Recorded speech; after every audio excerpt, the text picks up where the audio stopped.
Ever wonder how plumbers can get their pipes to thick concrete floors? We're going to speak about that here in this video, so stay tuned as we show you how they do that and also the benefits of it, from efficiency to quality and to productivity. So we are here at the Liberty Estate project. I'm Brad with AFT Construction, and we're going to speak about core drilling and why we chose to choose that scenario here in this project. Now, typically when you're working in a traditional custom home, wood framed, a lot of people are familiar with, you have that wood floor connection, wood trusses down below between that first and second floor, and then you have your subfloor. Something that we always do is we'll do a gypcrete layer over the top, and that helps for sound and for structural integrity of the build. However, in this case, we did alternative method, and it has to do with how we wanted this home to be constructed, just from a sound and quality perspective. And so we actually have the ICF Fox blocks on the exterior, and then we installed metal B-deck all throughout that first and second floor. And you can see here, this is what that would look like. You have the metal B-deck here, and then you have 5 inches of concrete, solid concrete poured over the top. Now what that does is a few things. One, it gives us this very sturdy floor up top. Again, it's leveled.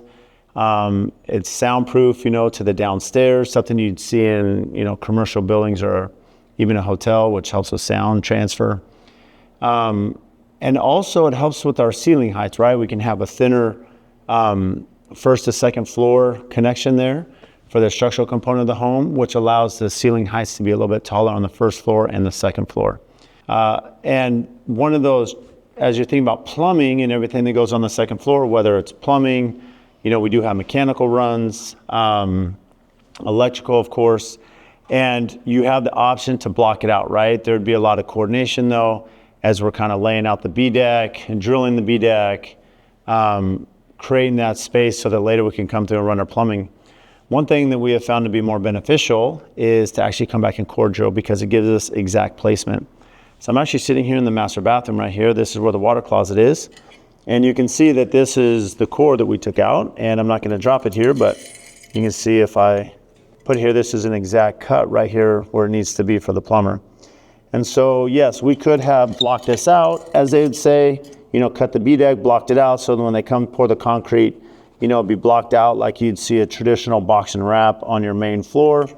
But we chose to go this route because this allows us, you can see we have this perfect opening right here for the drain. So now as we set the drain and the toilet and the, all the plumbing throughout the house, we have exact dimensions. Everything's been framed. We have the Weyerhaeuser LSL studs on every wall, and so it really gives us an exact cut and dimension, which helps with a lot of things. One, we don't have to patch the concrete around that's been boxed out. We know the exact dimension there. We could come back and we can fill this in after we get the plumbing in, and then that way it helps with sound as well. So it gives us more, we're not missing the line, which sometimes can happen no matter how accurate you want to be. We've all been where, as they're pulling lines out the stem wall, sometimes they miss and your plumbing's just outside the wall and you have to do the repairs. And so it saves a lot of time and energy by bringing a coring company in to do these exact cores, and allows a little bit more quality and structural integrity to the build. Okay, now we moved here to the master closet, and you're gonna see that we have 2 smaller 3-inch holes here. And again, this goes back to now we can exactly identify where this has to be in the wall. In the master closet, we're gonna have a stackable washer and dryer. And so it allows that plumbing to run more exact in this space. And again, because it's such a perfect cut through the core drilling, is we don't have to worry about any jagged edges, damage to the plumbing that can create issues later with vibration.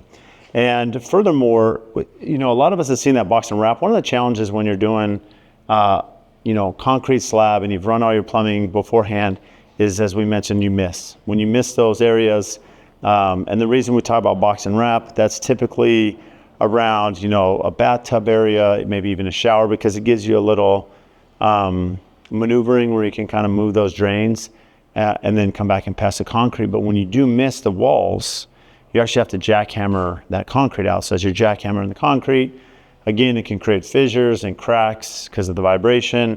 A lot of times it's not a clean cut, so you're coming back and patching and it looks messy and sloppy. And so by core drilling, again, this allows us a really clean connection from the first to second floor. And we've done these same cord drills. We have some coming over here for the AV. So as we're running, low voltage and line voltage for electrical and automation, we can run that up through these chases.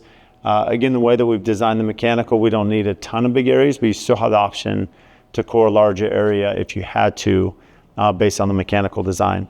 But again, avoiding the jackhammering not only is great for the ears, right? You don't have to hear that, but it's also very beneficial to the build itself.